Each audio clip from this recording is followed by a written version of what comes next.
Hello everyone, welcome to the channel. Before we start today's case, I want to ask for your support by subscribing to my channel. Your support is very important to me, so please subscribe to follow more cases and encourage us. Click the like button and let's get into the case. The sun hung low on the horizon, casting a golden glow across the choppy waters of the Patagonian coast. Mateo Alvarez stood at the helm of his small boat, the Estrella del Mar, his weathered hands gripping the wheel with a mixture of excitement and trepidation. The salty breeze tousled his dark hair as he scanned the coastline, searching for the perfect spot to begin his dive. At 35, Mateo was an experienced freediver, having explored the kelp forests of Patagonia for over a decade. But today felt different. There was an electricity in the air, a tension that he couldn't quite shake. He'd heard rumors of increased orca activity in the area, but the allure of the underwater world was too strong to resist. "Just one dive," he muttered to himself, his voice barely audible over the gentle lapping of waves against the hull. In and out, nice and easy. As he cut the engine, allowing the boat to drift to a stop, Mateo began his pre-dive ritual. He checked and double-checked his equipment: wetsuit, fins, mask, and most importantly, his trusty diving watch. The device was more than just a timekeeper. It was his lifeline, monitoring his depth and dive time with precision. Mateo slipped into his thick, neoprene wetsuit, the material clinging to his lean, muscular frame. He'd need every bit of insulation in the frigid Patagonian waters. As he zipped up, he caught a glimpse of his reflection in the boat's window. The face that stared back at him was etched with lines of experience, but his eyes still sparkled, with the same passion for the sea that had driven him since childhood. "All right, old friend," he said, patting the side of the boat. "Keep watch for me, will you?"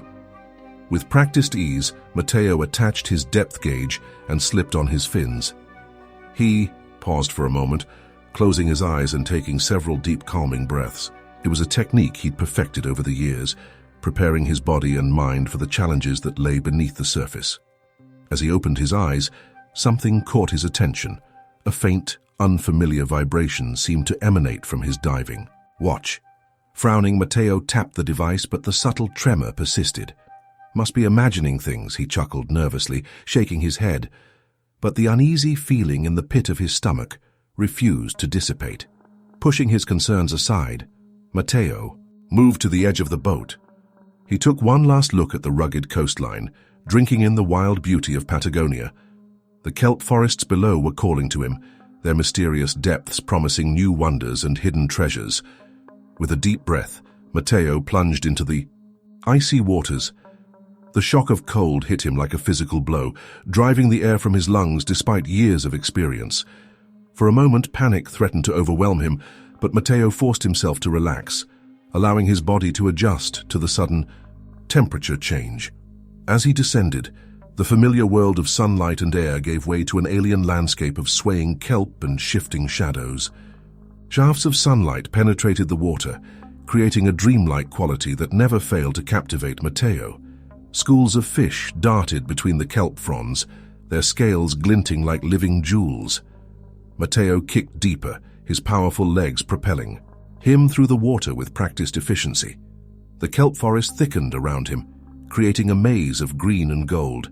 He navigated through the dense vegetation, his eyes constantly scanning for anything unusual or potentially dangerous. As he reached a depth of about 20 meters, Mateo paused, hovering in the water column. He checked his watch, noting the dive time and his current depth. Everything seemed normal, but that strange vibration persisted, a constant, low-frequency hum that seemed to resonate through the water. Suddenly, a shadow passed overhead, momentarily, blocking out the filtered sunlight. Mateo's heart skipped a beat as he looked up, half expecting to see the sleek form of a shark. But there was nothing there, just the gently waving fronds of kelp. "Get a grip, Mateo," he thought to himself, forcing his breathing to slow. "You're letting your imagination run wild." He resumed his descent, pushing deeper into the kelp forest. The pressure increased, squeezing his chest and making each breath more labored. But Mateo was in his element, moving through the water with the grace of a sea creature. At 30 meters, he spotted something that made his breath catch in his throat. Half buried in the sandy bottom was what appeared to be an old ship's bell, its brass surface dulled by years beneath the waves. Matteo's heart raced with excitement. This could be a significant find, perhaps part of a long-lost shipwreck. As he swam closer to investigate, the vibration from his watch intensified. The hum became more pronounced, sending ripples through the water around him. Fish scattered, darting away as if fleeing some unseen threat. Matteo hesitated, torn between his curiosity about the artifact and the growing sense of unease that gnawed at him. He glanced at his watch again, noting that he'd been under for nearly 2 minutes. He had plenty of air left, but something felt off. That's when he saw it. A massive dark shape moving with impossible grace through the kelp forest. At first, Matteo thought it must be a trick of the light, a shadow cast by a passing cloud above. But as the shape drew closer, its outline became unmistakable, an orca, its black and white coloration standing out starkly against the green backdrop of the kelp. Matteo's blood ran cold. He'd seen orcas before, of course, but always from the safety of his boat. Never like this, never so close, never so exposed. The orca moved with deliberate slowness, its enormous eye fixed on Matteo. There was an intelligence in that gaze that sent shivers down his spine. This wasn't the mindless hunger of a shark. This was something else entirely. Matteo remained perfectly still, knowing that any sudden movement could provoke an attack. His lungs burned, screaming for air, but he dared not ascend. The orca circled him, its movements almost lazy, as if it had all the time in the world. The vibration from Matteo's watch reached a fever pitch, and with a jolt of horror, he realized what was happening. The device was malfunctioning, emitting a high-frequency sound that was inaudible to human ears, but crystal clear to the marine predator before him. He was a beacon in the deep, and he had drawn the attention of one of the ocean's most formidable hunters. As the orca completed another circuit, drawing ever closer, Matteo's survival instincts kicked in. With a powerful kick, he began to ascend, his eyes locked on the shimmering surface far above. But his movement seemed to trigger something in the orca. Its casual circling suddenly became focused, predatory. Matteo's world narrowed to a singular focus: reach the surface, reach the boat, reach safety. But as he kicked frantically upward, he felt something snag his leg, a strand of kelp wrapped around his ankle, holding him in place like an organic anchor. Panic threatened to overwhelm him as he tugged at the kelp, his movements becoming more frenzied with each passing second. The orca drew closer, its massive jaws opening to reveal rows of sharp teeth. In that moment, suspended between life and death, Matteo Alvarez realized that his passion for the deep had led him into the jaws of a nightmare. The kelp forest, once a source of wonder and discovery, had become a watery tomb. And as the orca closed in, its eye gleaming with predatory intent, Matteo knew that his next breath might be his last. The vibration from his watch reached a crescendo, filling the water with an otherworldly hum. It was a siren song calling to the depths, and the depths, in the form of this magnificent and terrifying creature, had answered. The kelp forest thickened around Matteo as he descended deeper, the fronds swaying hypnotically in the underwater currents. His heart pounded against his ribs, each beat a reminder of his mortality in this alien world. The vibration from his malfunctioning watch persisted, sending ripples through the water that seemed to echo in the vast green expanse. Matteo's eyes darted from shadow to shadow, every movement in his peripheral vision causing a spike of adrenaline. The encounter with the orca moments ago had left him shaken, but his years of experience as a free diver kept him focused. He knew that panic was a diver's worst enemy. Stay calm, he thought to himself, his inner voice a lifeline to rationality. Assess the situation. Find a way out. The kelp grew denser, creating a lattice of green that obscured his vision. Matteo moved cautiously, aware that each frond could potentially entangle him. His fingers brushed against the slimy surface of the kelp, sending a shiver down his spine. It felt almost alive, as if the entire forest was a single sentient entity. Suddenly, a flash of black and white cut through the green haze. Matteo's breath caught in his throat. The orca was still there, moving through the kelp with a grace that belied its massive size. Its sleek body undulated, navigating the underwater maze with ease. Matteo pressed himself against a thick strand of kelp, trying to make himself as small and inconspicuous as possible. His lungs burned, reminding him of the limited time he had before needing to surface. But the orca's presence made that a deadly proposition. As he watched, transfixed by a mixture of fear and awe, the orca's movement changed. It was no longer simply gliding through the water. Its motions became more deliberate, its massive head swiveling as if searching for something. Searching for him. The vibration from Matteo's watch intensified, and he realized with horror that it was acting like a homing beacon for the predator. He fumbled with the clasp, his fingers clumsy with cold and fear, but the waterproof seal held firm. A shadow fell over him, and Matteo looked up. His heart nearly stopped. An enormous eye, easily the size of his fist, stared down at him. The orca had found him. Time seemed to stand still as man and beast regarded each other. Matteo could see his own terrified reflection in the orca's eye, a tiny figure adrift in an alien world. There was an intelligence in that gaze that struck him to his core. This wasn't the mindless hunger of a shark. This was curiosity, assessment, and something else he couldn't quite define. The orca tilted its head slightly, as if puzzled by the strange creature before it. Its massive body blocked out what little light filtered through the kelp, casting Matteo in shadow. In that moment, an odd calm settled over Matteo. Perhaps it was the acceptance of his fate, or maybe it was the primal recognition of being in the presence of something truly magnificent. Despite his fear, he couldn't help but marvel at the creature's beauty. "You're incredible," he whispered, bubbles escaping from his lips and dancing towards the surface. The orca's eye seemed to focus more intently at the sound of his voice. Its massive tail moved slowly, propelling it in a lazy circle around Matteo. He rotated in place, never taking his eyes off the predator. As it completed its circuit, the orca opened its mouth slightly, revealing rows of sharp teeth. Matteo's momentary calm shattered.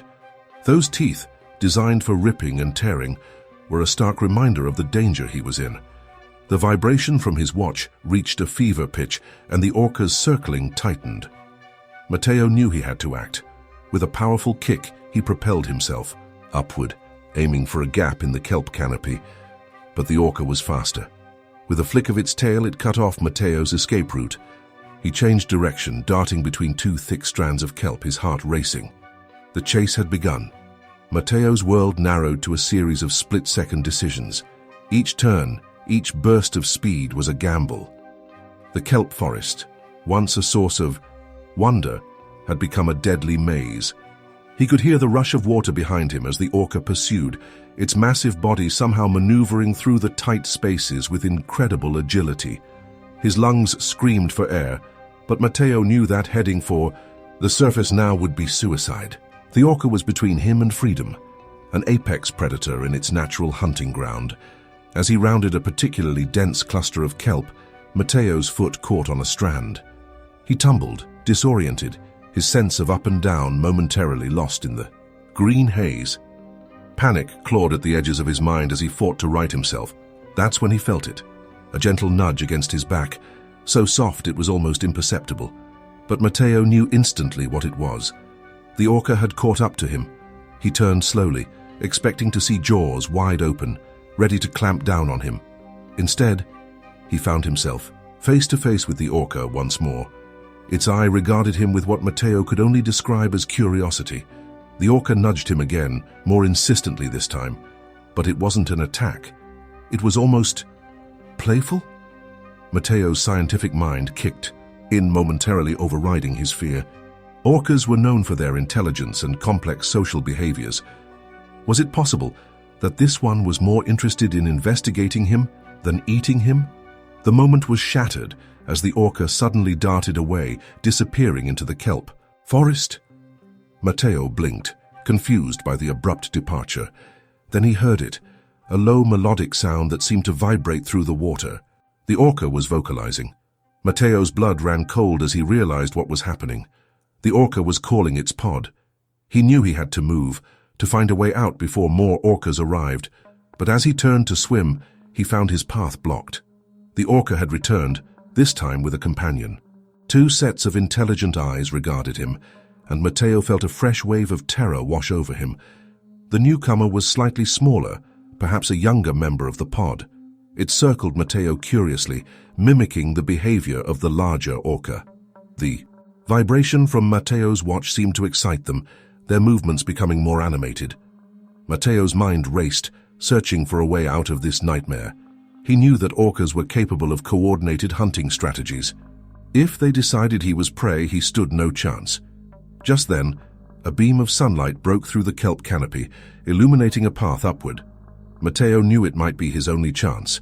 With a powerful kick, he propelled himself towards the light, his muscles burning with the effort. The orcas reacted instantly. They moved to cut him off, their massive bodies creating currents that buffeted Matteo.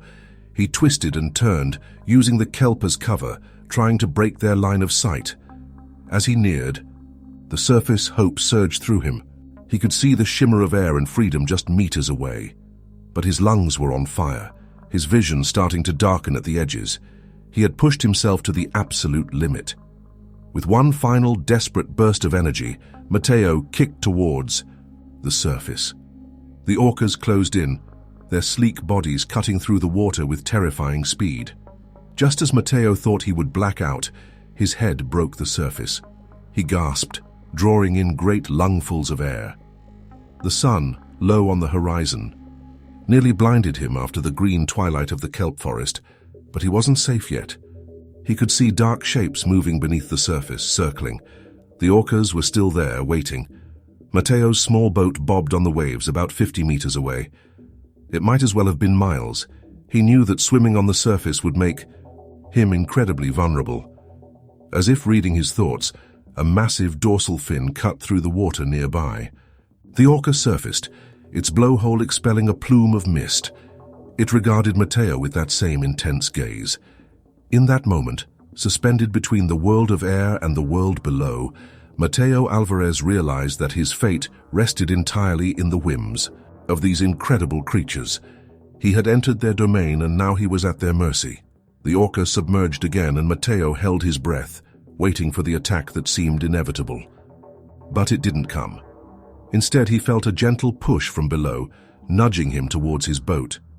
Hardly daring to believe what was happening, Matteo began to swim. The orcas flanked him, their massive bodies creating a sort of honor guard. With each stroke, Matteo expected to feel teeth closing around him, but the attack never came. As he reached his boat and pulled himself aboard on shaking arms, Matteo collapsed on the deck, his body trembling with exhaustion and fading adrenaline. He turned to look at the water, hardly believing what had just transpired. The two orcas surfaced one last time, their blowholes expelling twin plumes of mist. They regarded him for a long moment, before slipping beneath the waves, disappearing into the depths from which they had come. Matteo lay on the deck of his small boat, his chest heaving, his mind reeling from the encounter. The vibration from his watch had finally stopped, leaving behind an eerie silence broken only by the lapping of waves against the hull.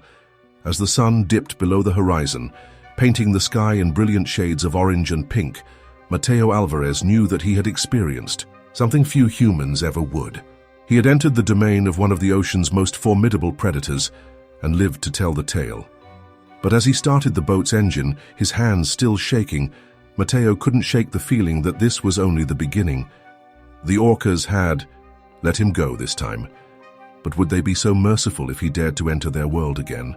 The kelp forest loomed dark and mysterious as Matteo steered his boat back towards the shore, the encounter replaying in his mind. He knew that he would never look at the ocean the same way again. The depths held wonders, yes, but also terrors beyond imagination. And sometimes the line between the two was as thin as the surface of the water itself. Matteo's boat cut through the choppy waters, the engine's steady hum a stark contrast to the wild beating of his heart. His hands trembled on the wheel as he steered towards the shore, the adrenaline from his encounter with the orcas still coursing through his veins. The sun had dipped below the horizon, leaving behind a sky painted in deep purples and blues. As the coastline drew nearer, Matteo's mind raced. The image of those intelligent eyes, so alien yet so aware, haunted him. He had always known the risks of free diving, but nothing could have prepared him for the primal terror of being at the mercy of such magnificent predators. "Pull yourself together," he muttered, his voice hoarse. "You're alive. That's what matters." But even as he spoke the words, Matteo knew he was forever changed. The ocean, once a source of wonder and solace, now held a new dimension of danger. He glanced down at his diving watch, the innocuous device that had nearly sealed his fate. The urge to rip it off and throw it into the sea was almost overwhelming. As he approached the small dock where he usually moored his boat, Matteo saw a figure waiting. Even in the fading light, he recognized the stocky silhouette of his friend and fellow diver Carlos. "Matteo," Carlos called out as the boat drew near. "We were getting worried, amigo. You're later than usual." Matteo didn't respond immediately, focusing on guiding the boat to the dock. As he cut the engine and tossed the mooring lines to Carlos, he tried to compose himself, to find the words to explain what had happened. Carlos's jovial expression faded as he got a closer look at his friend. "Dios mío, Matteo, you look like you've seen a ghost. What happened out there?" Matteo's legs felt weak as he stepped onto the dock. He stumbled and Carlos quickly moved to support him. "Orcas," Matteo said, his voice barely above a whisper. "2 of them. In the kelp forest." Carlos's eyes widened. "Orcas? That close to shore? Are you sure?" Matteo nodded, the memory of those massive bodies gliding through the water still vivid in his mind. "I've never seen anything like it, Carlos. They were playing with me." Carlos guided Matteo to a nearby bench, concern etched on his weathered face. "Tell me everything," he said, his voice gentle but insistent. And so, as the last light faded from the sky and the stars began to twinkle overhead, Matteo recounted his harrowing experience. He described the malfunction of his diving watch, the initial terror of seeing the first orca, the heart-pounding chase through the kelp forest, and the inexplicable moment when the orcas seemed to escort him back to safety. As he spoke, Matteo found himself reliving every moment. His hands clenched and unclenched, his breath coming in short gasps as he described the feeling of being trapped underwater, surrounded by those massive predators. Carlos listened in stunned silence, his expression a mixture of awe and concern. When Matteo finally finished his tale, Carlos let out a long, low whistle. "Madre de Dios, Matteo, you're the luckiest man alive. Or the craziest. I'm not sure which." Matteo managed a weak smile. "Maybe both." Carlos shook his head, still processing what he'd heard. "But why would they let you go? Orcas are apex predators. They're not known for playing with their food." "I don't know," Matteo admitted. "There was something in their eyes, Carlos. An intelligence, a curiosity. It was like they were studying me as much as I was studying them." A cool breeze blew in from the ocean, carrying with it the salty tang of the sea. Matteo shivered, suddenly acutely aware of how cold and wet he still was. Carlos noticed and stood up. "Come on, amigo. Let's get you home. You need a hot shower and a stiff drink. Maybe not." In that order. As they walked towards Matteo's small house near the shore, Carlos kept glancing at his friend. "You know," he said hesitantly, "maybe it's time to think about giving up free diving. At least for a while. What happened today?"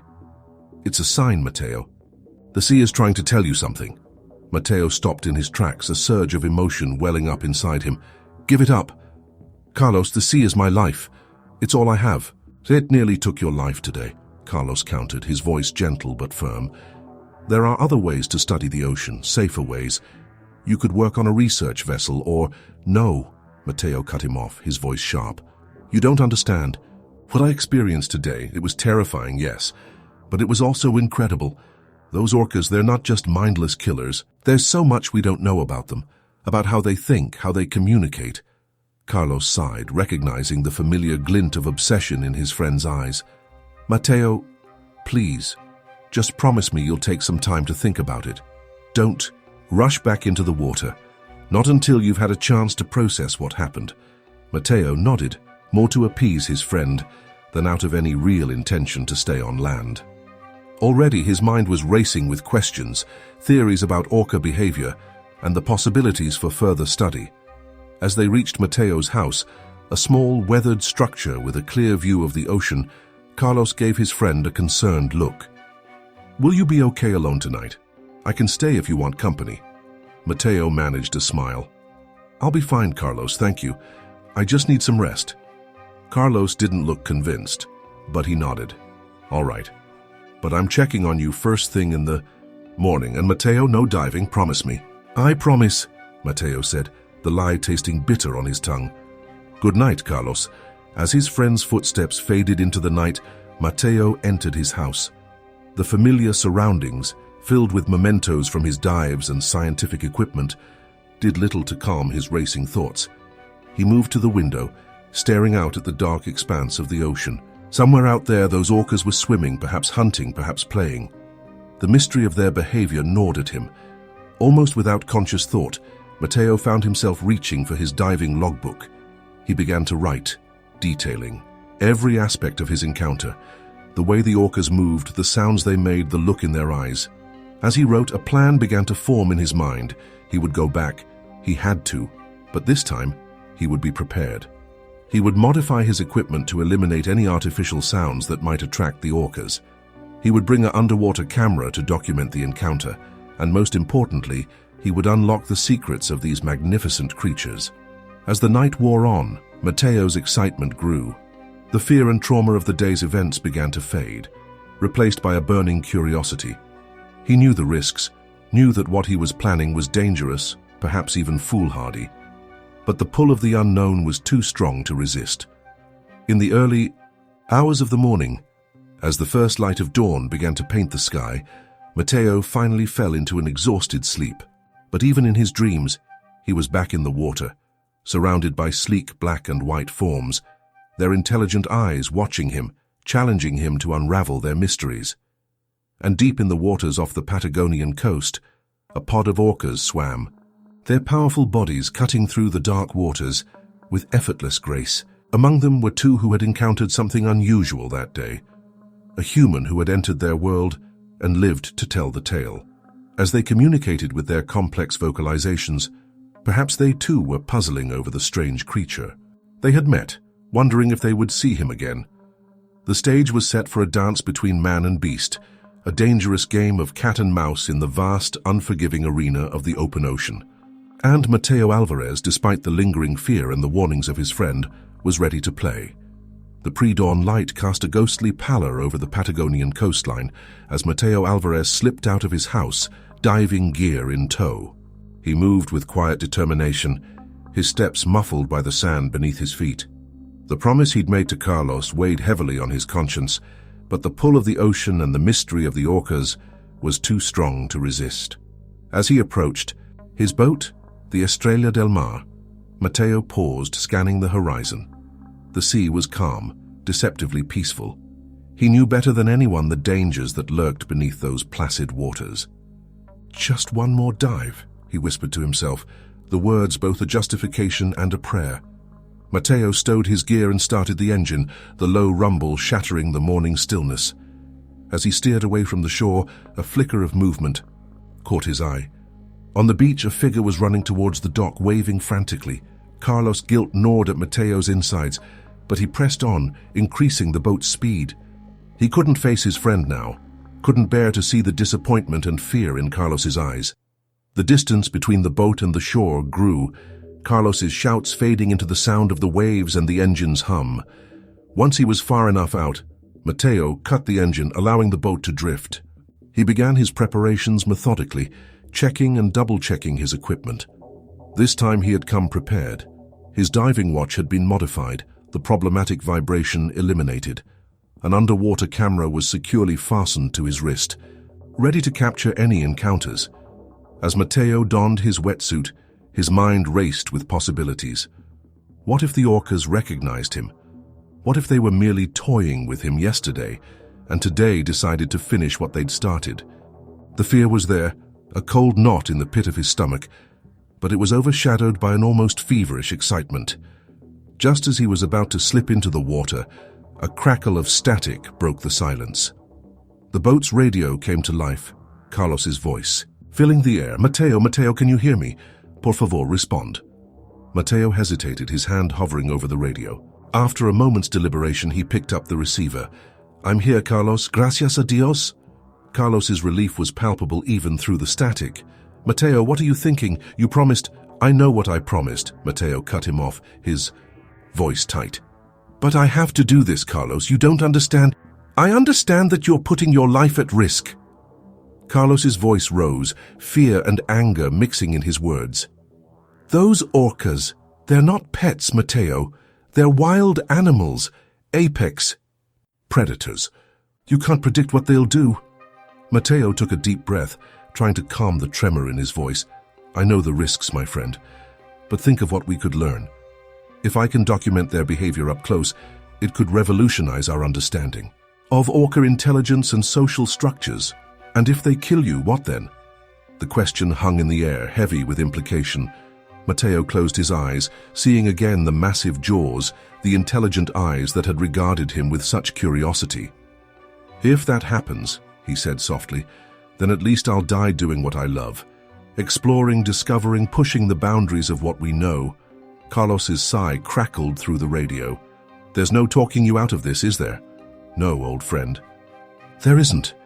A long pause followed, filled only by the gentle lapping of waves against the boat's hull. "Then at least tell me your exact location," Carlos said finally, resignation clear in his voice. "And check in every 30 minutes. If I don't hear from you, I'm calling the Coast Guard." Mateo agreed, grateful for his friend's understanding even if he didn't approve. After relaying his coordinates, he signed off, the radio falling silent once more. With a deep breath, Mateo moved to the edge of the boat. The water below was dark, impenetrable. Somewhere in those depths the orcas were waiting. Or perhaps they had moved on, their encounter yesterday nothing more than a fleeting moment in their vast ocean world. Only one way to find out. Mateo slipped into the water, the cold shocking his system despite the wetsuit. He oriented himself, then began his descent into the kelp forest. The familiar green haze enveloped him as he swam deeper. Shafts of early morning sunlight penetrated the canopy, creating an ethereal, shifting landscape.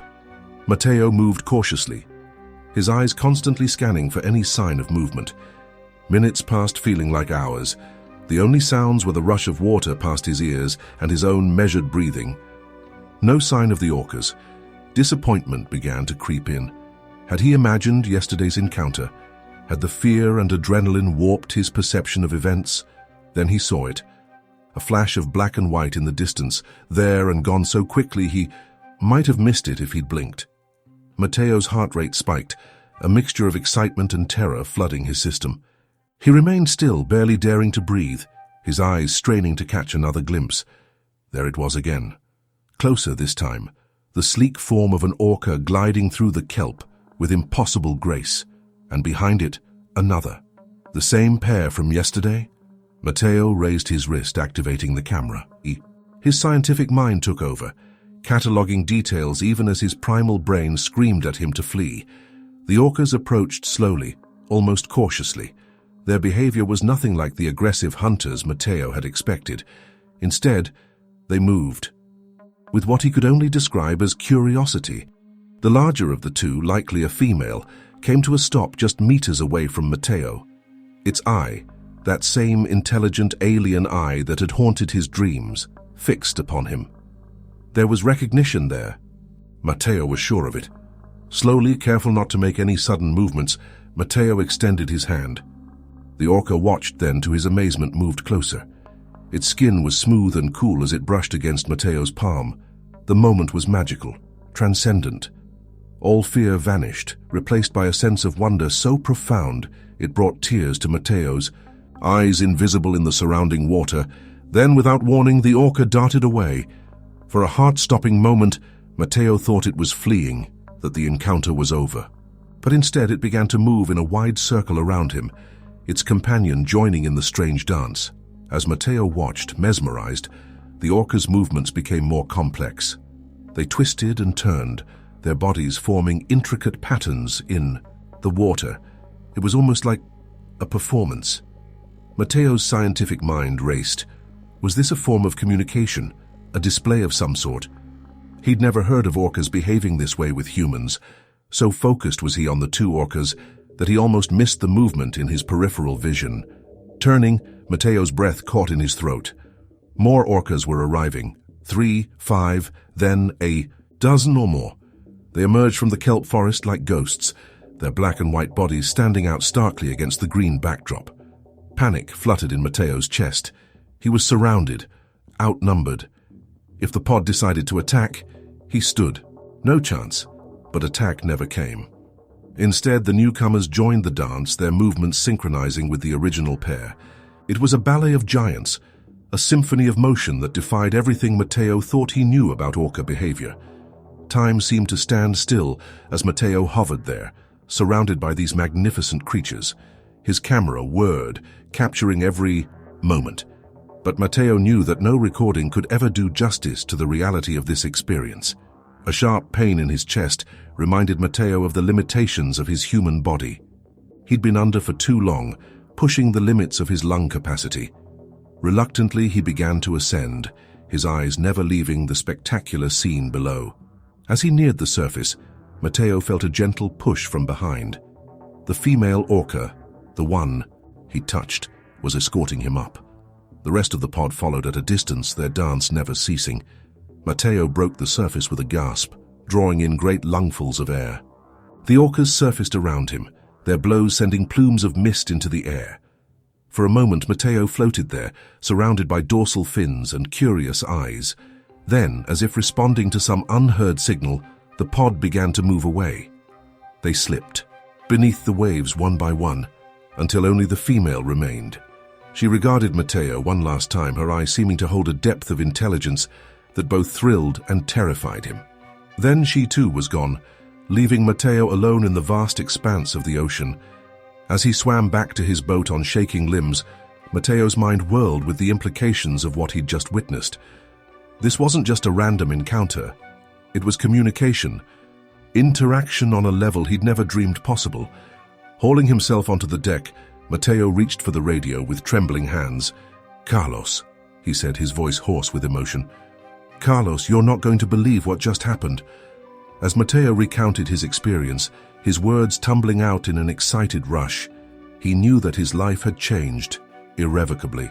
The ocean had always been his passion, but now it was something more. It was a mystery waiting to be unraveled, a frontier of interspecies communication that he was perhaps uniquely positioned to explore. The sun climbed higher in the sky as Mateo steered, his boat back to shore, his heart and mind racing with possibilities. The encounter had been miraculous, yes, but it had also been dangerous. He had pushed the limits of his body and his luck. Next time, and Mateo knew with certainty that there would be a next time, he would need to be better prepared. Proper diving equipment, a team to monitor him from the surface, more sophisticated recording devices. As the coastline came into view, Mateo saw Carlos waiting on the dock, his face a mixture of relief and lingering concern. There would be explanations to give, plans to make, precautions to put in place. But for now, Mateo allowed himself to bask in the afterglow of his extraordinary encounter. He had touched the wild, communed with one of the ocean's most intelligent and feared predators, and in doing so he had glimpsed a world of possibilities that would shape the rest of his life. The dance with the orcas was just beginning. The sun hung high in the Patagonian sky, its harsh rays beating down on the weathered deck of the research vessel Horizonte. Mateo Alvarez stood at the bow, his eyes scanning the choppy waters with an intensity that bordered on obsession. It had been 3 weeks since his last encounter with the orcas, 3 weeks of preparation, planning, and endless anticipation.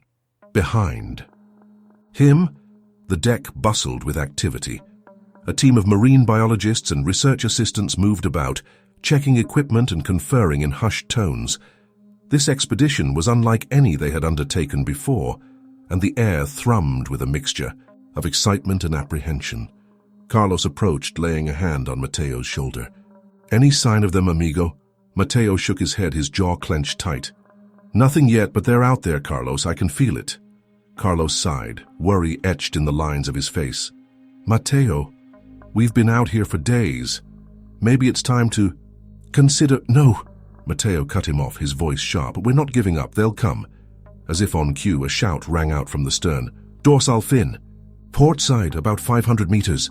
In an instant, the deck erupted into controlled chaos. Matteo sprinted to the equipment station, his heart pounding. This was it, the moment he'd been waiting for.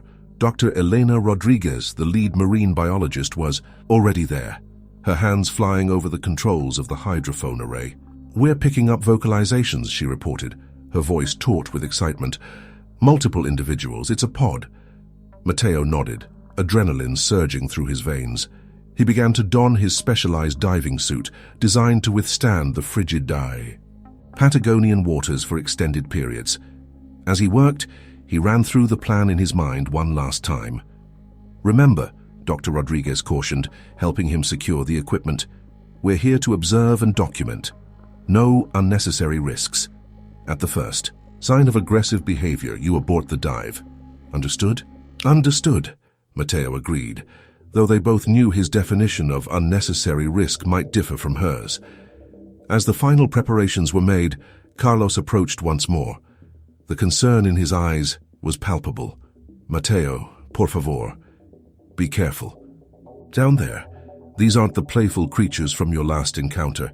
They're wild animals, unpredictable. Matteo managed a smile, trying to project a confidence he didn't entirely feel. I'll be fine, old friend. This is what we've prepared for. Trust me. With a final check of his equipment, the state-of-the-art underwater camera, the modified rebreather system, the emergency beacon, Matteo moved to the dive platform. The anticipation was almost unbearable. Somewhere beneath the waves, the orcas were waiting.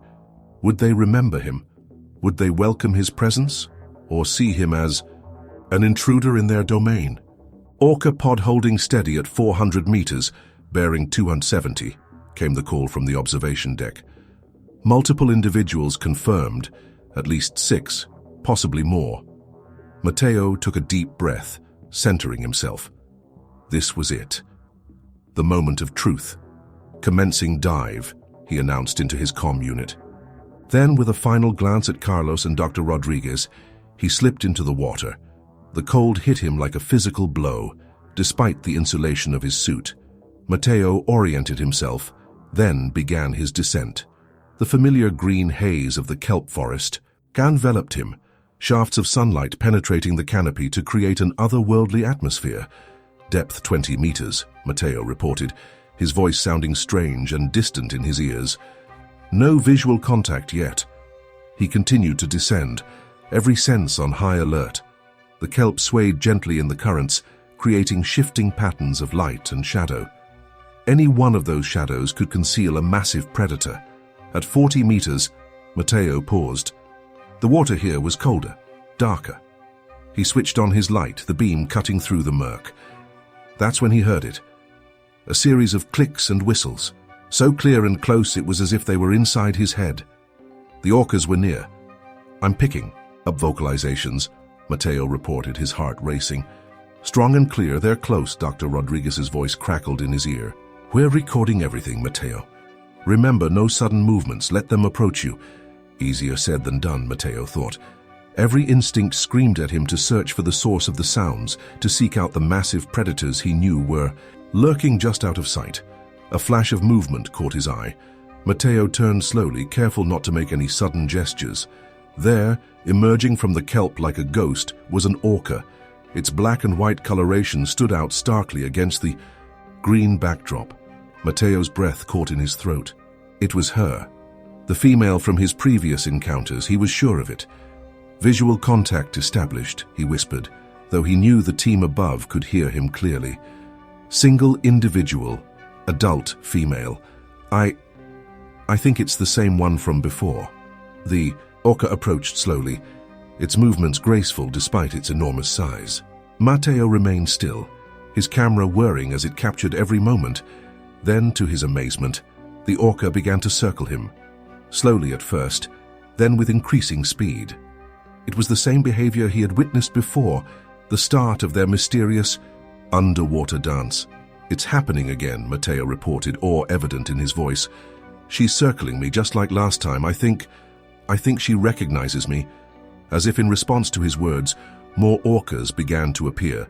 They emerged from the kelp forest in twos and threes, joining the dance. Soon, Matteo found himself at the center of a whirling vortex of black and white bodies. "Multiple individuals now," he said, struggling to keep his voice steady. "At least 8? No, 10. They're all participating in the circling behavior. It's incredible." Above the surface, the research team watched in stunned silence as the data poured in. The hydrophones picked up a complex symphony of vocalizations, unlike anything they had recorded before. The orcas were communicating, that much was clear. But what were they saying? In the water, Matteo felt a shift in the energy. The circling slowed, and the female orca, the one he had come to think of as the leader, approached him directly. She hovered before him, her eye level with his own, regarding him with that same unnerving intelligence he remembered. Slowly, hardly daring to breathe, Matteo extended his hand. The orca watched, then, to his amazement, moved forward to allow the contact. "I'm touching her," Matteo reported, his voice choked with emotion. "She's allowing me to make physical contact. This is unprecedented." For a moment that seemed to stretch into eternity, man and beast regarded each other. Two intelligent species, separated by millions of years of evolution, meeting in a moment of mutual curiosity and tentative trust. Then, without warning, the orca pulled away. The rest of the pod followed suit, their synchronized movements creating powerful currents that buffeted Matteo. "They're leaving," he reported, a note of desperation creeping into his voice. "No, wait. Come back." But the orcas were already disappearing into the kelp forest, their massive bodies melting into the green haze with surprising speed. "Matteo, report." Dr. Rodriguez's voice crackled in his ear. "What's happening?" "They're gone," Matteo said, disbelief coloring his words. "Just like that, they've vanished." "All right, commence ascent," came the order. "We've got enough data for now. Let's get you back on board." Matteo hesitated, his eyes straining to catch a glimpse of the departed pod. "Just a few more minutes," he pleaded. "They might come back." "Negative, Matteo," Dr. Rodriguez's voice was firm. "You're approaching the limits of your dive time. Begin ascent now." With a heavy heart, Matteo began to swim upwards.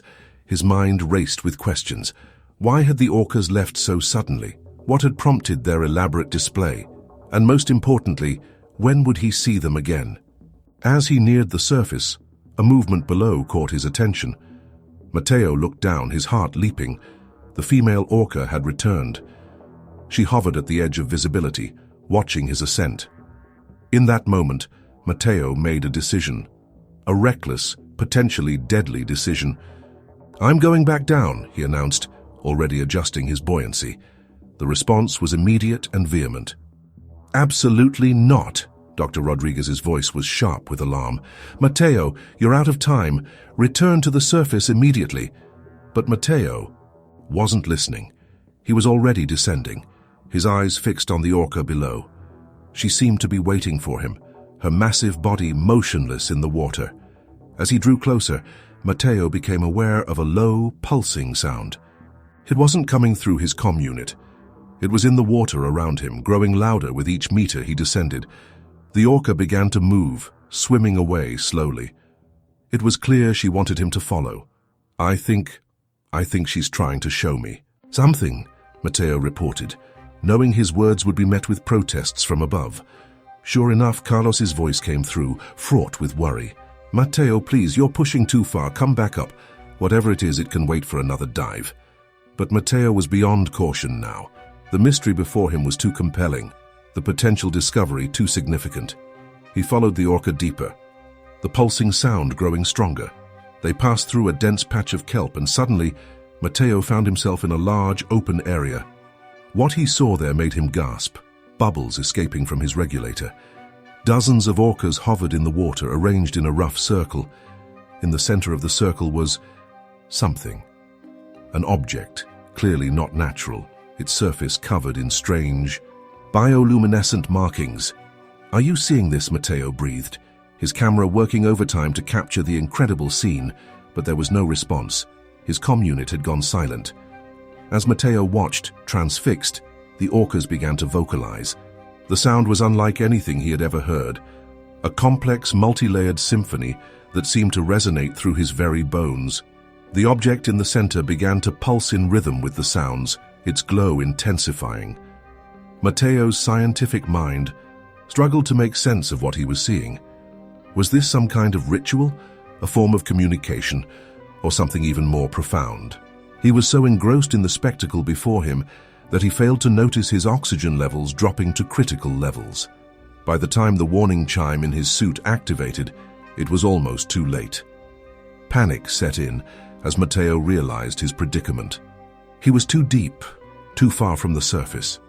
His vision began to darken at the edges as his body screamed for oxygen. The last thing Matteo saw before losing consciousness was the female Orca swimming towards him, her eye filled with what he could only interpret as concern. Then darkness claimed him, and Matteo Alvarez slipped into the abyss, leaving behind a mystery that would shake the foundations of human understanding of cetacean intelligence, if he lived to tell the tale. The world slowly came into focus, a blur of white and muted sounds gradually sharpening into the sterile environment of a hospital room. Matteo Alvarez blinked, his eyes struggling to adjust to the harsh fluorescent lighting. The steady beep of medical equipment filled the air, a rhythmic reminder of his brush with death. As consciousness fully returned, so did the memories.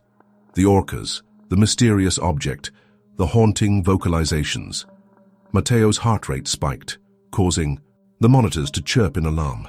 "Easy there, amigo," a familiar voice soothed. Carlos appeared at his bedside, worry etched deep in the lines of his face. "You're safe now." Matteo tried to speak, but his throat was raw. Carlos offered him a sip of water through a straw. The cool liquid was a balm to his parched mouth. "The orcas," Matteo managed to croak out. "What happened?" Carlos's expression tightened. "We almost lost you, Matteo. When your comm went dead, we feared the worst, if it hadn't been for that female." "Orca?" Matteo's eyes widened. "She saved me?" Carlos nodded, his voice thick with emotion. "We saw her pushing you to the surface. By the time we got you on board, you weren't breathing.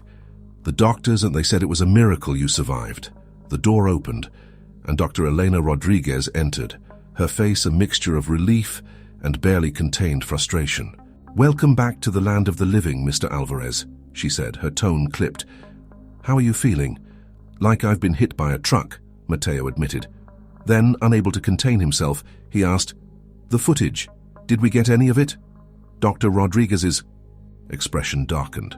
"Your reckless behavior nearly cost you your life, and that's your first concern?" "Elena," Carlos interjected, his tone placating. "Perhaps now isn't the time." But Matteo pressed on, his voice gaining strength. "Please, it's important. What we saw down there, it could change everything we know about Orca intelligence and behavior." Dr. Rodriguez sighed, pinching the bridge of her nose.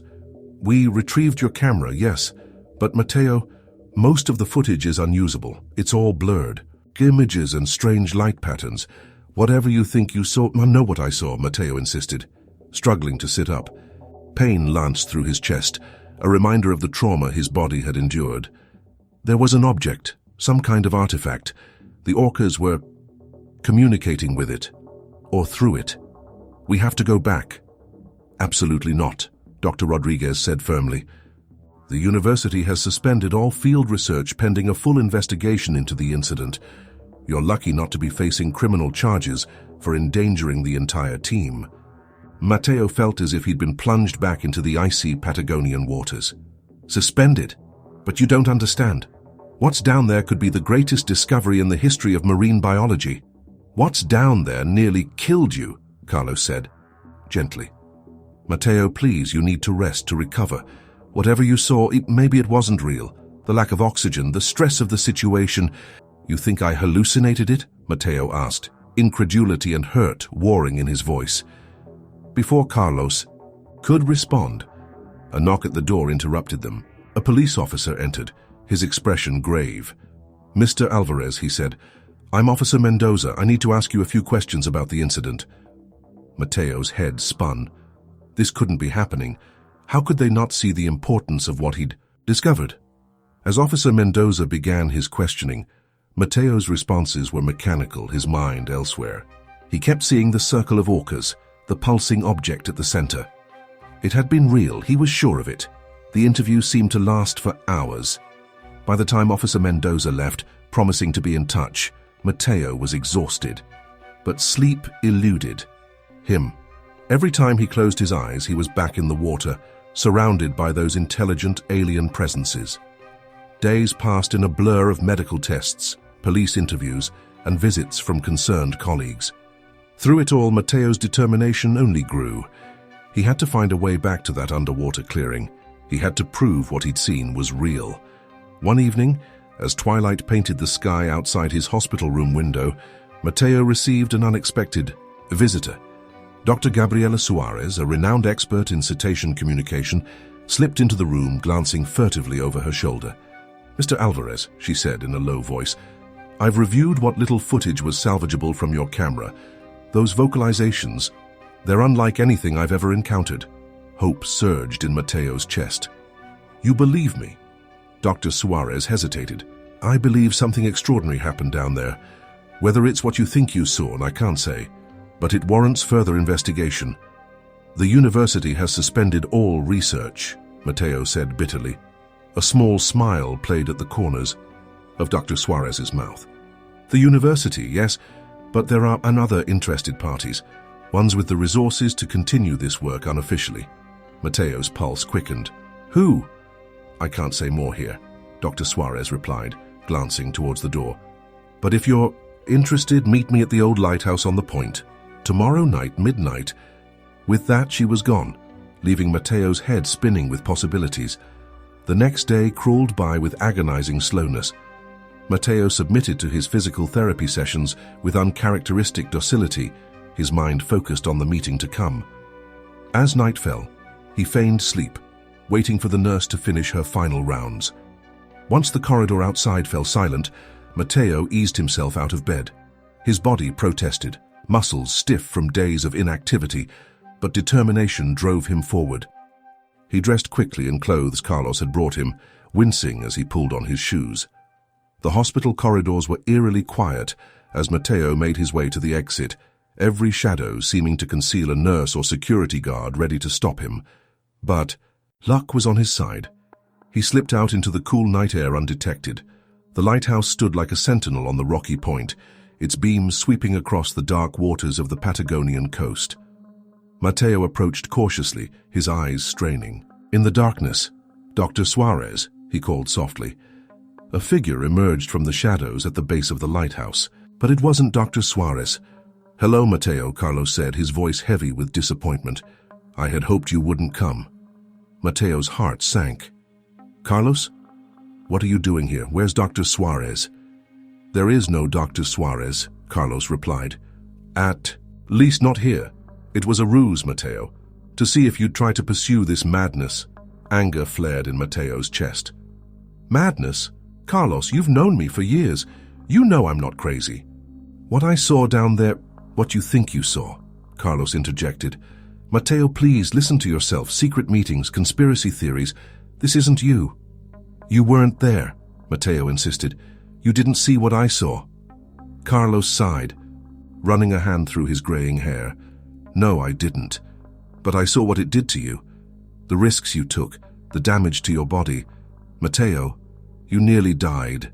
Some things are worth dying for," Mateo said quietly. A look of pain crossed Carlos's face. "And what about the people who care about you? Are we worth living for?" The question hit Mateo like a physical blow. He staggered, suddenly aware of how weak he still was. Carlos moved to support him, his touch gentle despite the tension between them. "Come on, amigo. Let's get you back to the hospital." As they made their way slowly back towards town, Mateo's mind raced. He knew what he'd seen was real. But how could he prove it?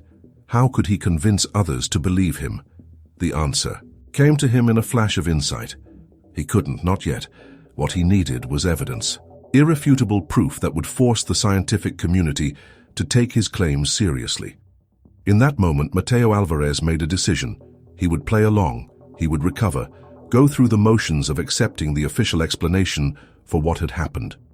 And all the while he would plan, he would prepare, and when the time was right he would return to that underwater clearing, alone if necessary, because somewhere in the depths of the Patagonian coast, a mystery waited to be unraveled, a discovery that could change humanity's understanding of not just Orca intelligence, but perhaps the very nature of communication and consciousness itself. As the lights of the hospital came into view, Matteo allowed himself a small smile. The Orcas had shown him something extraordinary, and one day he would share that wonder with the world. No matter the cost, the Patagonian coast stretched out before Matteo Alvarez, a rugged panorama of cliffs and churning seas. 6 months had passed since his near-fatal encounter with the Orcas, 6 months of recovery, planning, and silent obsession. The wind whipped at his face as he stood at the edge of the cliff, his eyes fixed on the horizon, where the grey sky met the darker grey of the ocean. "Are you sure about this, Matteo?" Carlos's voice carried a note of resignation. He had long since given up trying to dissuade his friend, but concern still etched deep lines in his weathered face. Matteo turned, offering a tight smile. "I've never been more sure of anything in my life, old friend." The small cove below, sheltered. Matteo's boat, the Estrella del Mar, newly outfitted with state-of-the-art marine research equipment. It had cost him nearly everything: his life savings, his academic reputation, even his position at the university. But none of that mattered now, not when he was so close to proving what he had seen that day beneath the waves. "You know they'll be watching," Carlos warned, his eyes darting to the distant shape of a Coast Guard vessel patrolling offshore. "If they catch you diving in a restricted area..." Matteo's jaw tightened. "Let them watch. I'm not breaking any laws by taking my boat out for a day trip." Carlos sighed, shaking his head. "No, but we both know you're not planning a simple day trip." A moment of silence stretched between them, filled only by the cry of seabirds and the relentless crash of waves against the cliffs below. "You don't have to come," Matteo said softly. "I know what I'm asking of you, Carlos. If anything goes wrong..." "Don't!" Carlos cut him off, his voice gruff with emotion. "I told you I'd help you, and I will. Someone needs to make sure you don't get yourself killed out there." Gratitude welled up in Matteo's chest. Despite everything, the skepticism, the arguments, the strain on their friendship, Carlos had stood by him. "Thank you," he said simply, knowing no words could truly express what that loyalty meant to him. As they made their way down the narrow path to the cove, Matteo ran through the plan in his mind one last time. They would set out under the guise of a routine marine biology expedition, staying within the approved zones for the first few hours. Then, as dusk approached, they would make their move, slipping into the restricted area where Matteo had encountered the Orcas and the mysterious object. The boat's engine rumbled to life, a sound that sent a thrill of anticipation through Matteo's body. As they pulled away from the shore, he cast one last glance at the coastline, wondering if he would ever see it again. Hours passed in tense silence as they went through the motions of a normal research outing. Matteo took water samples, made notes on local marine life, all the while acutely aware of the Coast Guard vessel shadowing them at a distance. As the sun began to dip towards the horizon, painting the sky in brilliant oranges and reds, Matteo gave Carlos a significant look. It was time. "Now or never," he said, moving to the controls. Carlos nodded grimly, taking up position at the radar. "Coast is clear for now, but we'll need to move fast." Matteo gunned the engine, the sudden burst of speed causing the boat to leap forward. They raced across the waves, the wind whipping at their faces as they headed for the coordinates seared into Matteo's memory. "We've got company," Carlos called out after several tense minutes. "Coast Guard vessel changing course to intercept." Matteo's hands tightened on the wheel. "How long?" 10 minutes, maybe less. It would have to be enough. They were almost there. As they neared the site, Matteo cut the engine, allowing the boat to drift. The sudden silence was eerie, broken only by the lapping of waves against the hull. "This is it," Matteo breathed, his heart pounding. He moved quickly, donning his diving gear with practiced efficiency. Carlos watched him, worry evident in every line of his body. "Matteo, please. It's not too late to turn back." But Matteo was beyond hearing. His entire being was focused on the dark waters below, on the mysteries they held. Without a word, He stepped to the edge of the boat and plunged into the sea. The cold hit him like a physical blow, but Matteo barely noticed. He oriented himself and began to descend, every sense alert for any sign of the orcas. At first, there was nothing, just the familiar green haze of the kelp forest, shafts of fading sunlight penetrating the canopy. Matteo pushed deeper, his heart racing with a mixture of excitement and fear. Then he heard it. A series of clicks and whistles, so clear and close, it was as if they were inside his head. The orcas were near. A shadow moved in the periphery of his vision. Matteo turned slowly, careful not to make any sudden movements. There, emerging from the kelp like a ghost, was an orca. Its black and white coloration stood out starkly against the green backdrop. Matteo's breath caught in his throat. It was her. The female from his previous encounters. He was sure of it. The orca approached slowly, its movements graceful despite its enormous size. Matteo remained still, his camera whirring as it captured every moment. Then, to his amazement, the orca began to circle him. Slowly at first, then with increasing speed. It was the same behavior he had witnessed before, the start of their mysterious underwater dance. More orcas appeared, joining the dance. Soon, Matteo found himself at the center of a whirling vortex of black and white bodies. The sensation was both terrifying and exhilarating, but something was different this time. The orcas' movement seemed more urgent, almost agitated. Their vocalizations took on a different tone, one that Matteo's limited understanding of cetacean communication interpreted as warning. Suddenly, the orcas broke formation. They scattered, disappearing into the kelp forest with surprising speed. Matteo was left alone in the eerie underwater twilight, confusion and disappointment warring within him. That's when he saw it. A faint glow in the distance, pulsing with an otherworldly light. The object. It had to be. Matteo's heart raced as he swam towards the light. This was it. The proof he had been seeking. As he drew closer, the object's details began to resolve. It was roughly spherical, covered in strange bioluminescent markings that shifted and changed as he watched. He reached out, his hand trembling slightly as it neared the object's surface. Just as his fingers were about to make contact, a powerful current slammed into him, sending him tumbling through the water. Disoriented, Matteo struggled to right himself. When he finally managed to stop his uncontrolled motion, he found himself face to face with the female orca. Her eye regarded him with what he could only interpret as stern disapproval. Before Matteo could react, the orca nudged him forcefully, pushing him away from the object. The message was clear: stay away. Confusion and frustration warred within Matteo. He had come so far, risked so much. He couldn't turn back now, not when he was so close to unraveling the mystery. But as he looked into the orca's eye, he saw something that gave him pause. Intelligence, yes, but also something more. A depth of understanding that challenged everything he thought he knew about these creatures.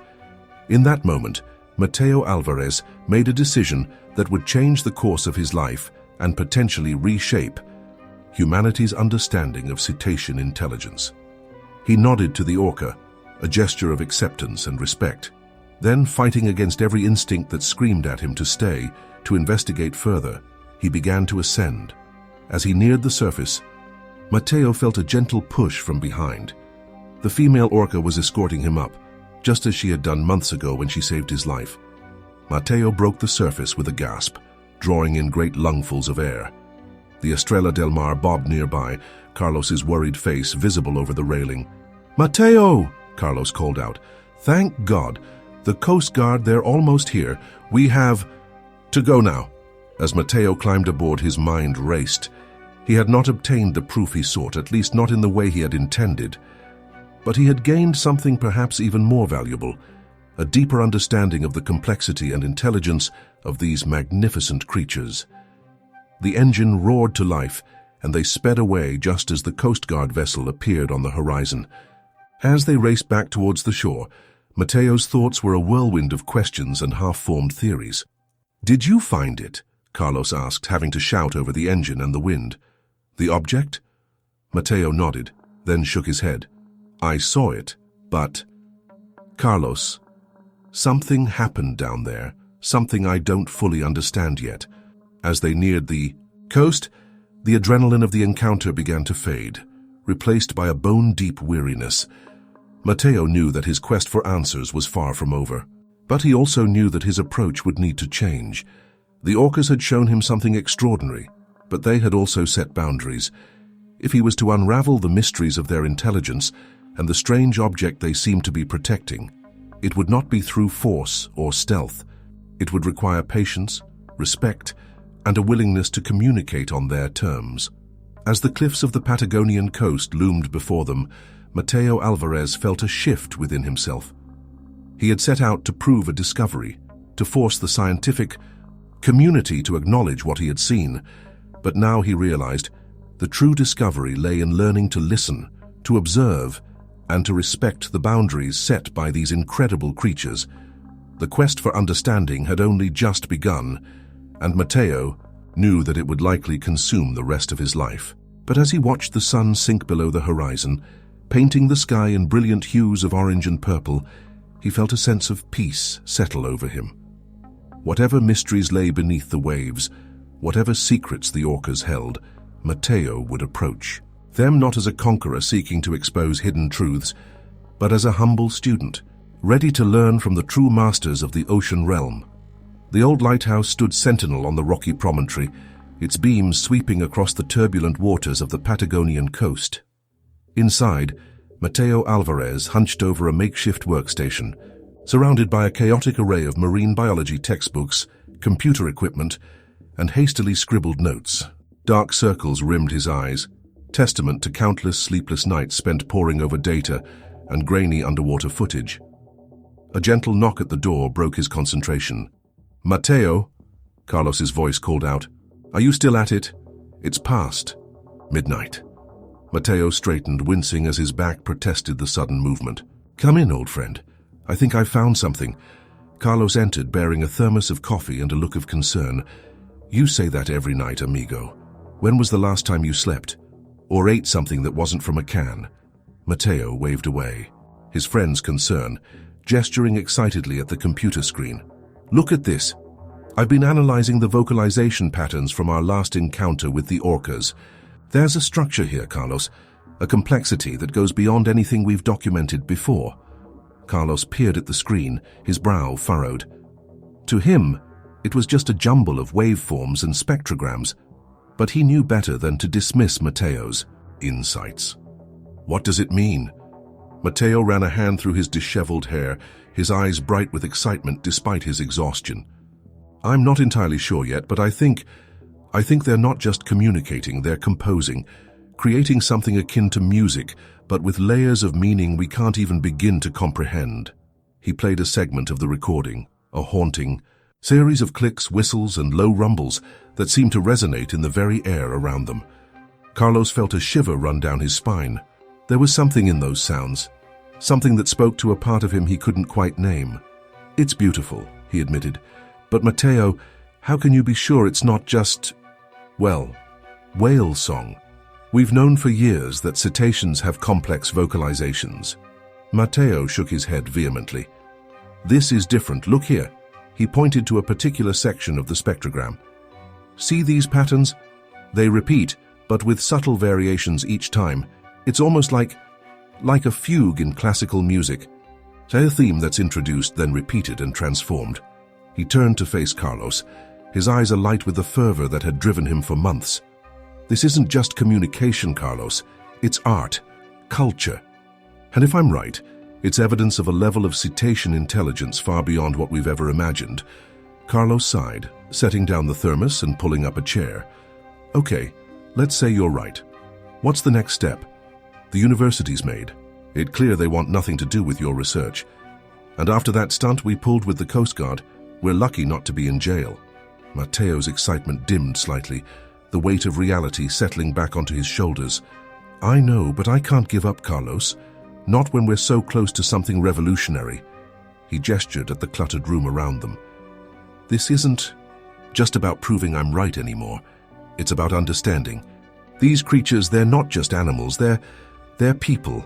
Non-human persons with a culture and intelligence that could rival our own." Carlos nodded slowly, his skepticism warring with his desire to support his friend. I believe you. Believe that, Mateo. But the rest of the world needs more than belief. They need proof. Exactly, Mateo exclaimed, turning back to his computer. That's why I've been working on this. He pulled up a new window filled with complex equations and diagrams. I'm developing an algorithm to decode their vocalizations. If we can establish even a basic level of communication, his words were cut off by a sharp knock at the door. Mateo and Carlos exchanged alarmed glances. It was well past the hour for casual visitors. Mr. Alvarez, a stern voice called out. This is Agent Ramirez with the Fisheries Enforcement Division. We need to speak with you immediately. Mateo felt his heart sink. He had known this day might come, but he had hoped for more time.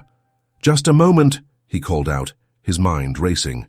Carlos was already moving, gathering up the most crucial of Mateo's notes and shoving them into a waterproof bag. The back window, he whispered urgently. I'll store them, you know where to go. Mateo hesitated, torn between the urge to flee and the desire to stand his ground. Carlos, I can't ask you to... You're not asking, Carlos cut him off, his voice firm. I'm telling you, go, continue your work. It's too important to let it end here. The pounding on the door grew more insistent. Mr. Alvarez, open up, or we'll be forced to break down the door. With a final, grateful look at his friend, Mateo grabbed the bag of notes and slipped out the back window. The salty air hit him like a physical force as he scrambled down the rocky path behind the lighthouse. He could hear muffled voices above, Carlos's placating tones contrasting with the sharp demands of the agents. Mateo's feet found the familiar path in the darkness, leading him down to a small, hidden cove where a battered rowboat lay concealed under a tangle of kelp and driftwood. His hands shook as he dragged the boat into the water, every splash sounding thunderous in the quiet night. As he rowed away from the shore, Mateo allowed himself one glance back at the lighthouse. Flashlight beams danced in the windows, and he thought he could hear raised voices carried on the wind. Guilt and gratitude warred in his chest as he thought of Carlos, facing the authorities alone. But there was no turning back now. Mateo set his jaw and rowed harder, each stroke taking him further from the life he had known, and closer to the mysteries that called to him from the depths. Hours passed, the stars wheeling overhead as Mateo's arms burned with the effort of rowing. Just as the first hints of dawn began to lighten the eastern sky, he saw it, a dorsal fin breaking the surface of the water, then another. His heart leapt. "Hello, old friends," he murmured, shipping the oars and allowing the boat to drift. The orcas circled his small craft, their intelligent eyes regarding him with what Mateo could only interpret as curiosity. He found himself wondering, not for the first time, just how much they understood of the human world and its complexities. Carefully, moving with deliberate slowness, Mateo reached into the bag of salvaged equipment and pulled out a hydrophone. He lowered it into the water, then began to play back one of the recorded vocalizations he had been studying. The effect was immediate. The orcas circling became more animated, their own vocalizations increasing in volume and complexity.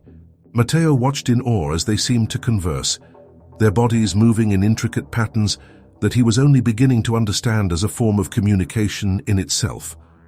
"What are you trying to tell me?" he whispered, leaning over the side of the boat. "What secrets are you keeping?" As if in response, the largest of the orcas, the female he had come to think of as the pod's leader, approached his boat. She rolled to her side, her eye meeting his with an intelligence that never failed to take Mateo's breath away. In that moment, as the first rays of sunrise painted the sky in brilliant hues, Mateo Alvarez knew that he had made the right choice. Whatever hardships lay ahead, whatever sacrifices he would have to make, this was where he belonged. Here, on the boundary between two worlds, working to bridge the gap between species. He reached out, his hand hovering just above the water's surface. The orca remained still, watching. Slowly, hardly daring to breathe, Mateo lowered his hand until his fingers brushed against the smooth, rubbery skin. A jolt seemed to pass through him, a connection that went beyond the physical.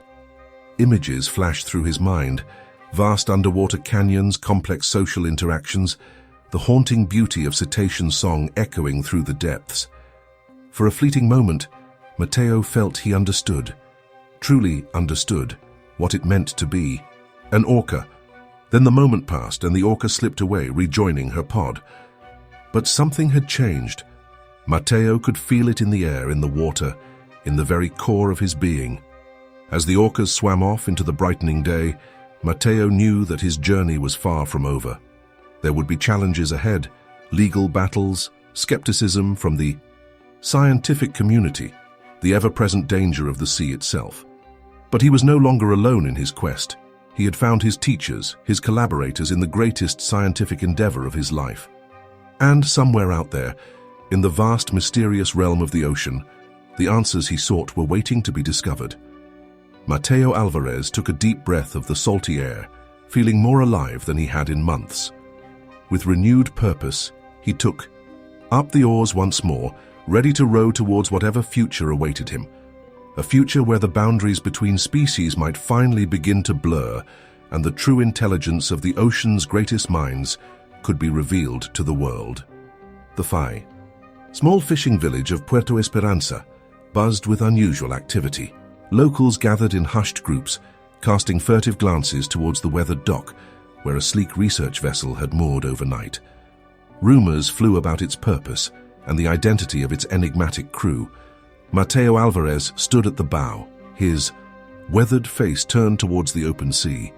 The past year had aged him, etching new lines around his eyes and mouth, but there was a fire in his gaze that spoke of unwavering determination.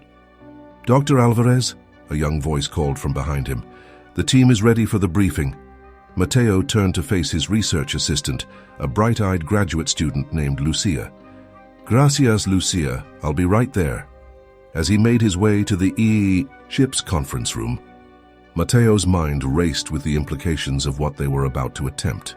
After months of clandestine research, scrounging for funding and dodging authorities, they were finally ready to make contact. The conference room was cramped, filled with an eclectic mix of marine biologists, linguists, and tech specialists. All eyes turned to Matteo as he entered. "Buenos dias," he began, his voice carrying the weight of years of research and sacrifice. "Today, we embark on what may be the most significant expedition in the history of cetacean studies. Our goal is not just to observe, but to communicate." He pulled up a series of complex spectrograms on the main screen.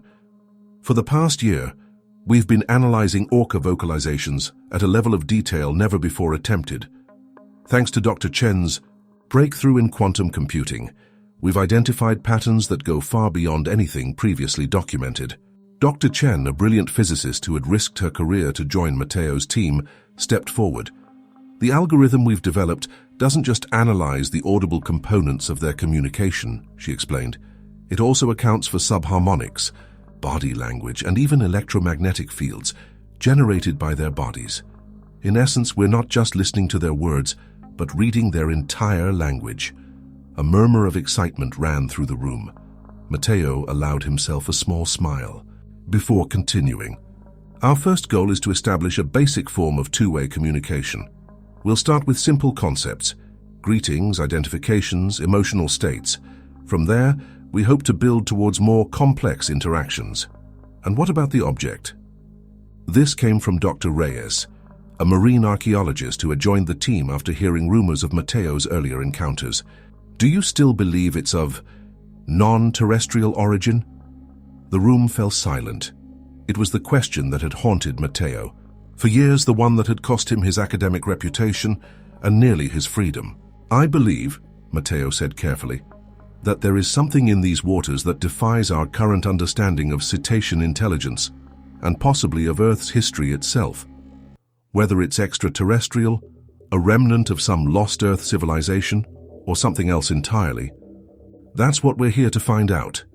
He looked around the room, meeting each team member's eyes. "I won't lie to you.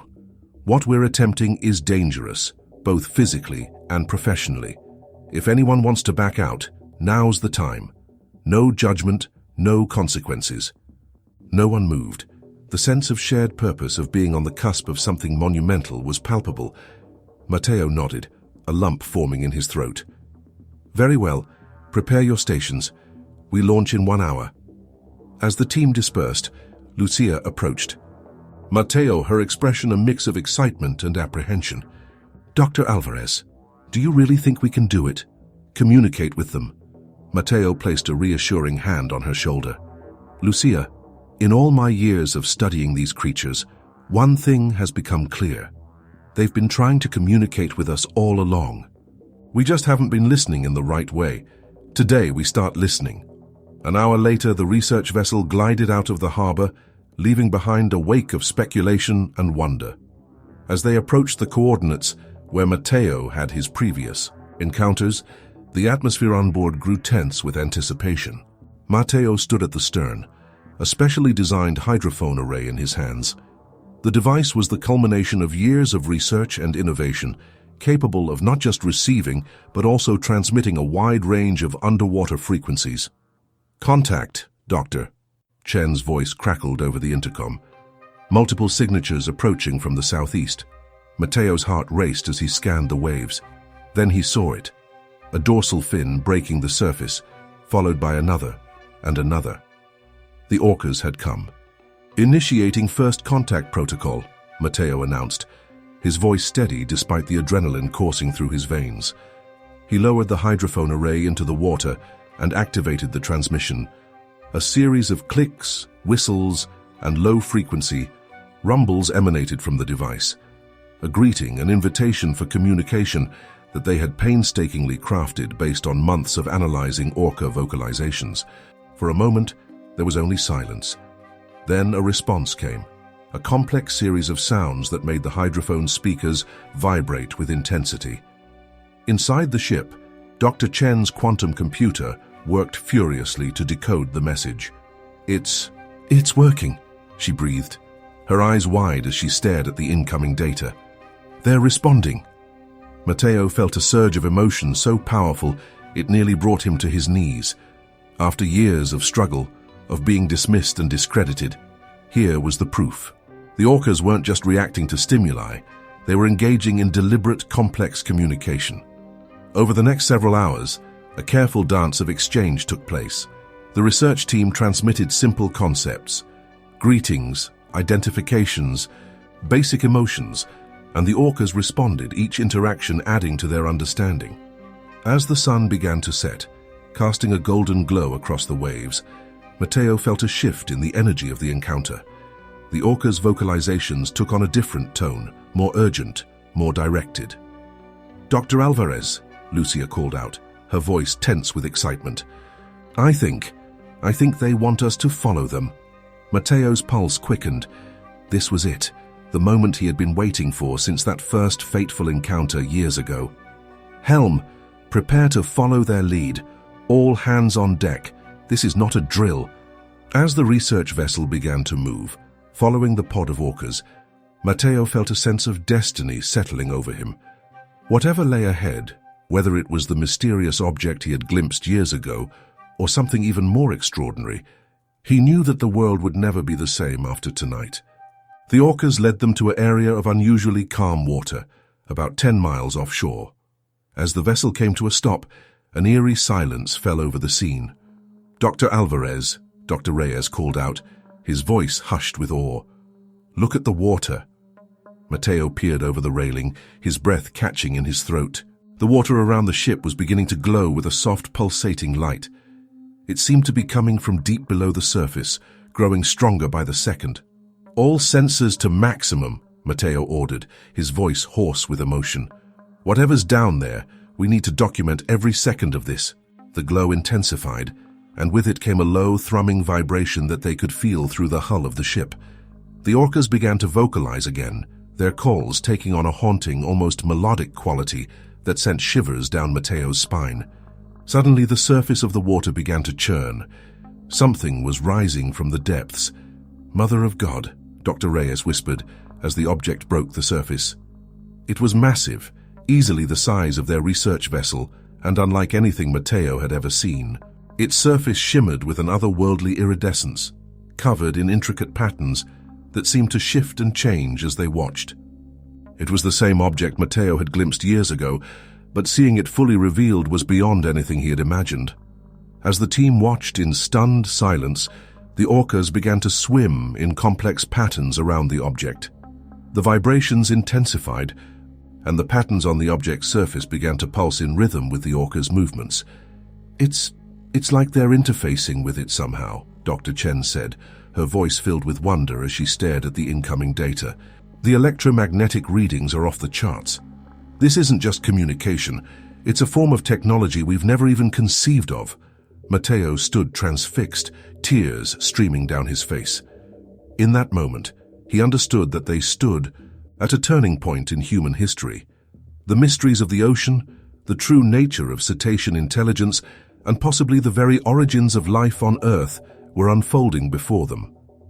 As the night wore on and the incredible scene continued to play out, Matteo Alvarez knew that his life's work had led to this moment. Whatever challenges lay ahead, explaining this to the world, protecting these creatures and their incredible secret, unlocking the true potential of interspecies communication, he was ready to face them. For in the glowing waters off the coast of Patagonia, a new chapter in the story of life on Earth was being written, and Matteo, along with his dedicated team, would be the ones to tell it. The conference hall buzzed with anticipation. A sea of eager faces turned towards the podium. Journalists from around the world jostled for position, cameras flashed, and whispered conversations in a dozen languages filled the air. At the center of it all stood Matteo Alvarez, his weathered face a mixture of excitement and trepidation. "Dr. Alvarez," a reporter called out, "can you confirm the rumors about your team's breakthrough in cetacean communication?" Matteo held up a hand, silencing the crowd. "Ladies and gentlemen, colleagues, friends, what I'm about to share with you will change everything we thought we knew about intelligence on this planet." He took a deep breath, his mind flashing back to that night 6 months ago, when the glowing object had risen from the depths. So much had happened since then. Endless debriefings, heated debates within the scientific community, and tense negotiations with government agencies. But now, finally, they were ready to share their discoveries with the world. For years we've known that cetaceans, whales and dolphins possess a level of intelligence that rivals our own. But what we've discovered goes far beyond anything we could have imagined. Matteo's voice grew stronger, filled with the passion that had driven him for so long. "We have established communication with a pod of orcas off the coast of Patagonia. Not just simple signals, but complex, nuanced dialogue." A murmur ran through the crowd. Matteo could see the skepticism on some faces, the wonder on others. "But that's not all," he continued. "Through this communication, we've learned of something extraordinary. An artifact of non-terrestrial origin, one that the orcas have been interacting with for generations." The room erupted into chaos. Shouted questions, gasps of disbelief, and the furious clicking of cameras filled the air. Matteo waited for the noise to die down before continuing. "I know how this sounds. If I hadn't seen it with my own eyes, touched it with my own hands, I wouldn't believe it either. But the evidence is irrefutable." He nodded to his assistant, and a series of images appeared on the screen behind him. Spectrograms of orca vocalizations, photographs of the glowing object, and complex data readouts scrolled by. "What you're seeing is just a fraction of the data we've collected. We've had it independently verified by 3 separate institutions. There is no doubt we are not alone in the universe, and the proof has been swimming in our oceans all along." As Matteo continued his presentation, detailing their findings and the implications for science, philosophy, and humanity's place in the cosmos, he couldn't help but feel a sense of vindication. After years of ridicule and doubt, he had been proven right. But with that vindication came a new set of challenges. As the presentation concluded and the Q&A session began, the questions came rapid fire. "Dr. Alvarez, what does this mean for our understanding of evolution? How do you respond to critics who claim this is an elaborate hoax? Are you in contact with government agencies? Is there a cover-up in progress?" Matteo addressed each question as best he could, but he knew that this was just the beginning. The world was about to change, and he was at the epicenter of that change. As the press conference wound down, Matteo felt a hand on his shoulder. He turned to see Lucia, his former research assistant, now a key member of the communication team. "You did it, Dr. Alvarez," she said, her eyes shining with pride. You made them listen. Matteo smiled, feeling the weight of years of struggle lifting from his shoulders. We did it, Lucia. All of us. And our work is just beginning. Later that evening, as the sun set over the city, Matteo stood on the balcony of his hotel room, looking out at the ocean in the distance. His phone hadn't stopped ringing since the press conference. Colleagues offering congratulations, government officials seeking meetings, television producers vying for exclusive interviews. A knock at the door pulled him from his reverie. It was Carlos, his old friend, who had stood by him through all the years of doubt and hardship. "Quite a day, amigo?" Carlos said, joining Matteo on the balcony. Matteo nodded, his eyes still fixed on the horizon. "I keep thinking I'll wake up and find it was all a dream." Carlos chuckled, clapping Matteo on the back. "Oh, it's real, all right, and it's going to turn the world upside down." They stood in companionable silence for a moment, each lost in their own thoughts. Finally, Matteo spoke. "You know, Carlos, when I first saw that object years ago, I thought I was losing my mind. Even after everything we've learned, there's still so much mystery. Why did the Orcas choose now to reveal it to us? What is its true purpose?" Carlos shrugged. "Perhaps they decided we were finally ready, or perhaps they realized they needed our help to understand it themselves." Matteo nodded thoughtfully. "Whatever the reason, we have a responsibility now, not just to science but to the Orcas, to all cetaceans. We've been given a gift, a chance to bridge the gap between species. We can't squander it." As if in response to his words, a distant sound caught their attention. It was faint, barely audible over the city noise, but unmistakable to their trained ears, the haunting call of an orca. Matteo and Carlos exchanged a look of wonder.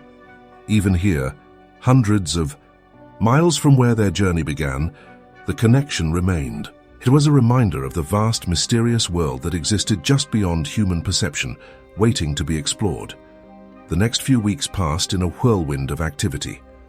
Matteo and his team were in constant demand, giving interviews, testifying, before government committees, and fielding offers from research institutions around the world. But through it all, Matteo's focus remained on the work ahead. He knew that the press conference was just the first step in a long journey of discovery and understanding. 1 month after the announcement, Matteo found himself back on the research vessel, heading out to the site where they had first made contact. The team had grown, now including experts from diverse fields, linguists, physicists, philosophers, and more. As they approached the coordinates, a familiar tension filled the air. Would the Orcas be there? Would they be able to communicate again? Matteo stood at the bow, the advanced hydrophone array in his hands. He activated the device, sending out the greeting they had carefully crafted. For a long moment there was only silence. Then a response came, a complex series of clicks and whistles that made the speakers vibrate. "Contact established, Dr." Chen called out, her fingers flying over her keyboard as she worked to decode the message. They're welcoming us back." Matteo felt a lump form in his throat.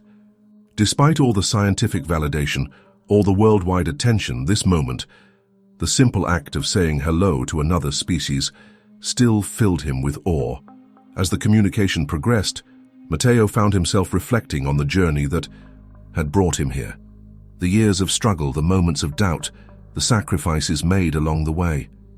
It had all been worth it for this, the opportunity to expand the boundaries of human knowledge and understanding.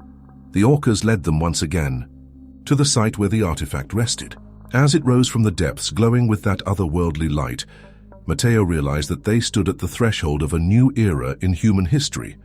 Whatever secrets the artifact held, whatever revelations awaited them in the vast intelligence of the cetaceans, one thing was clear: the world would never be the same. And Matteo Alvarez, the man who had once been ridiculed for his beliefs, now stood at the forefront of this new frontier.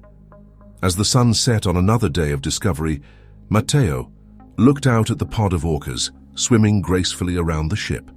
He thought of all the questions still unanswered, all the wonders still waiting to be uncovered. "What else are you hiding in those depths, my friends?" he murmured, a smile playing at his lips. "What other marvels will you show us?" The orcas. Calls seemed to take on a playful tone, as if inviting him to dive deeper, to explore further. And Matteo knew with absolute certainty that he would spend the rest of his life doing just that. For in the endless blue of the ocean, in the haunting songs of the whales, in the glow of an artifact beyond human understanding, lay the next great adventure for mankind. And Mateo Alvarez, once an outcast in the scientific community, now stood, ready to lead humanity into this brave new world of interspecies communication and cosmic discovery. The story of the orcas and the mysterious artifact was far from over. In fact, it was just beginning. And as Mateo gazed out at the horizon, he felt a sense of limitless possibility. The ocean, vast and deep, held secrets beyond imagination. And he, along with his dedicated team, would be the ones to uncover them, one incredible discovery at a time.